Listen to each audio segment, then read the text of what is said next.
Les moyens d'optimisation du taux de détection d'adénome, ou TDA. Avant la procédure, il convient de respecter différents critères. Tout d'abord, des plages suffisamment longues pour effectuer les examens, une préparation plutôt fractionnée afin d'améliorer la préparation des patients, du matériel endoscopique de dernière génération et des outils d'optimisation du TDA, comme les systèmes d'optimisation du contraste, de déplissement de la muqueuse et d'intelligence artificielle. Pendant la procédure,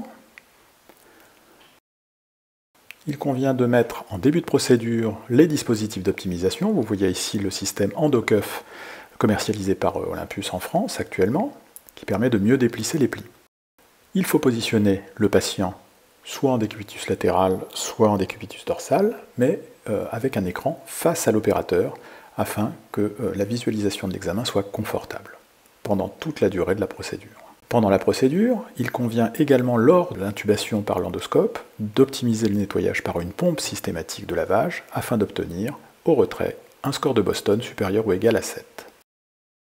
L'atteinte du sécom doit être objectivée par la présence de la fossette appendiculaire et ou de la valvule, photographiée, laissée dans le dossier du patient et donnée au patient.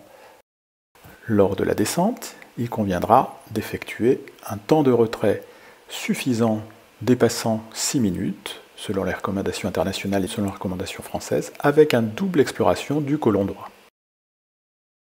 Des techniques d'optimisation comme des techniques d'augmentation de contraste permises, comme ici, par le système LCI de Fujifilm, permettent de mieux voir les adénomes, en augmentant le taux de détection d'adénomes, mais également les polypes festonnés. Ici, vous voyez le système EndoCuff, qui peut parfaitement être combiné, qui a un système d'ailette qui repousse la muqueuse et permet de voir plus de muqueuse, là aussi ayant démontré une augmentation du taux de détection d'adénome par rapport à l'absence d'utilisation d'EndoCuff. Autre dispositif, l'intelligence artificielle. Vous voyez ici un système externalisé, indépendant de la firme d'endoscope, le système Genius commercialisé par Medtronic, mais qui peut être aussi les systèmes d'intelligence artificielle, Fuji, Olympus, ou des différentes firmes d'endoscope. Ces systèmes ont montré l'augmentation de détection d'adénome par rapport à l'absence d'utilisation. Enfin, comme je vous ai dit, il convient de combiner ces différentes techniques avec ici le LCI, l'EndoCuff et l'intelligence artificielle, le bénéfice de chacun se cumulant.